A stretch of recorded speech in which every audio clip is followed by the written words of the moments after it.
In this module, we'll look at ways to decide where to place camera traps for a single survey. This module is made up of 4 videos. In this video, we'll look at the foundations of survey design for spatial capture-recapture. Then we'll look at some examples of good and bad designs. Then we'll look at software to help you create and test designs. And then we'll look at some new developments in survey design for spatial capture-recapture. Before we dig into the details, I wanted to mention 2 things. The first is that the pause process differentiates between micro-level design and macro-level design. If you're surveying a very large area like the Snow Leopard Range, you need to start off by selecting survey regions. Possible survey regions are these red dots in the picture. This is the macro-level design decision. Once you've selected survey regions, you need to go to each of those and set up camera traps. Deciding where to put camera traps in a single survey region is a micro-level design decision. This module is all about deciding where to place cameras in a single survey region. It's about micro-level survey design. The second thing is that survey design is a collaborative process. It needs to start off with information about possible values for animal density and how detectable those animals are likely to be, which areas of the survey region are inaccessible or very difficult or costly to access, and then whether inference is likely to be design-based or model-based, and if it's going to be model-based, what are the important covariates influencing density. That information then gets fed to a statistician who will come up with a draft design. That survey design would hardly ever be the final product. There'll be something wrong with it for some reason, and that will lead to a refinement of this information and a refinement of the design.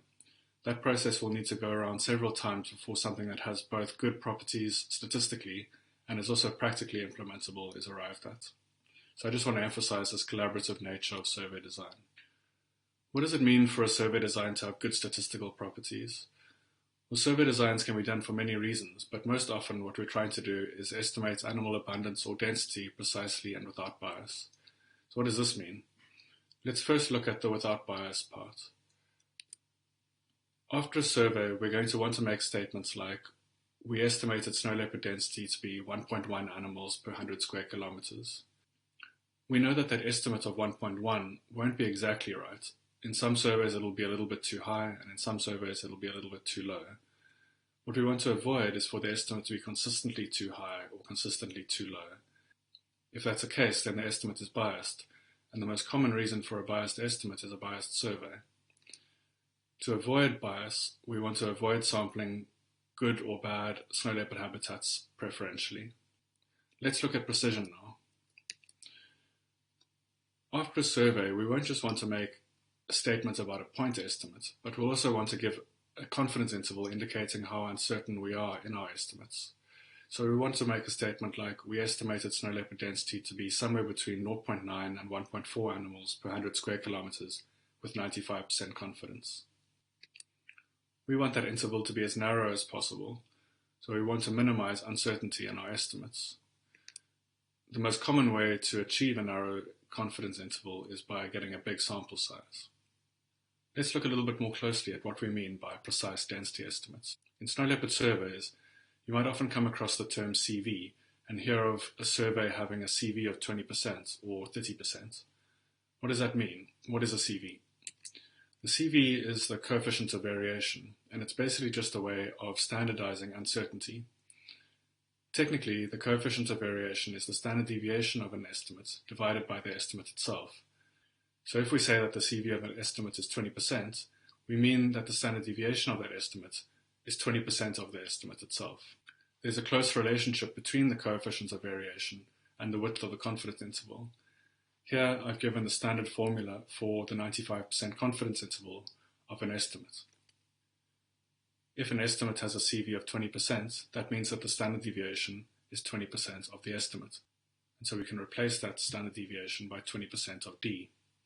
This means that a 20% CV will give a 95% confidence interval of between 60% of D and 140% of D, where D is the estimated density. This is a pretty wide confidence interval. It means if we have an estimated density of 1 animal per 100 square kilometers, that our confidence interval lies somewhere between 0.6 animals and 1.4 animals, and that's pretty wide. It also means that we're only likely to be able to detect changes in density of something like 40%. For these reasons, a very rough rule of thumb is that we'd like our surveys to have CVs of somewhere around 20% and ideally better. How can we get more precise estimates? Well, mostly it's just by increasing the sample size. I'll just illustrate this process with a very simple non-spatial capture-recapture example. Let's generate 10,000 values that have a mean of 15, and then we'll draw 1,000 samples from this population, and each sample will be of size 10. I've calculated the mean of each sample and then plotted a histogram showing the distribution of these means on the right. Then I'll repeat the process, but instead of drawing a sample of size 10, I'll draw 1,000 samples of size 100, so a bit much bigger samples, calculate the mean of each sample, and plot a histogram of the means. You can see that the histogram in the bottom plot is much narrower than the histogram on the top plot. Increasing the sample size has reduced the variability in our estimated mean. Unfortunately, sample size in spatial capture-recapture surveys is a much more complicated concept, and there are different types of sample size.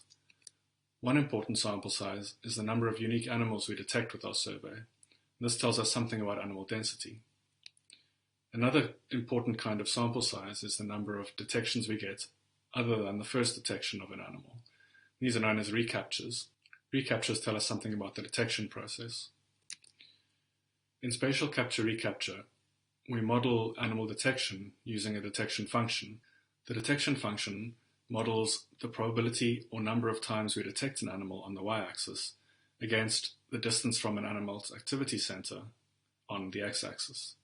The detection function has two parameters, p0 or lambda naught, which tells us the probability or encounter rate at the animal's activity center, and sigma, which tells us how quickly the detection function drops off with distance from an animal's activity center. For snow leopards, depending on the survey, sigma estimates between 3 and 8 kilometers have been recorded. To estimate the detection function accurately, we need recaptures at a range of distances from an animal's activity center. This means we don't just need recaptures, but we need recaptures at various distances from an animal's activity center. Getting enough detections of unique animals, recaptures, and recaptures at different distances is a key thing to think about when thinking about survey design for SCR. Let's take a closer look at the relationship between sample size and the precision of density estimates. From the previous slide, we know that two important sample sizes are the expected number of animals we detect and the expected number of recaptures. I've denoted these by the expectation of n and the expectation of r. In the paper reference at the bottom of the slide, Efford and Boulanger give the following approximation. This approximation links the coefficient of variation of density estimates on the left to expected sample sizes on the right. Specifically, the CV of estimated density is 1 over the square root of whichever is the smaller, the number of animals we detect, and the number of recaptures we get. This allows us to plug numbers in for n and r and see what the effect is on our estimated precision. For example, to get a CV of 32%, we need to detect at least 10 animals and get at least 10 recaptures. To get a CV of 22%, we need to get at least 20 animals and 20 recaptures. To get our CV down to 16%, we need to get at least 40 animals and recaptures. And to get a CV of 11%, we need to get at least 80 animals and 80 recaptures. Remember that we said that a CV of 20% will give us a 95% confidence interval for density, somewhere between 60% and 140% of the estimate. This gives us a way of linking expectations about how many animals and recaptures we might get to CV and all the way through to possible confidence intervals around our density estimates, all before we've done any surveying. So to summarize, in this video we've looked at some fundamentals of survey design for spatial capture-recapture. Our overall goal is to estimate animal abundance or density precisely and without bias. We've broken down this overall goal into 4 smaller goals, which we can think of as a kind of a checklist. We want to get enough animals, we want to get enough recaptures, we want those recaptures to be at a variety of distances, and we want to avoid sampling good or bad habitats preferentially. In the next video, we'll have a look at some example designs that do these 4 things either well or badly.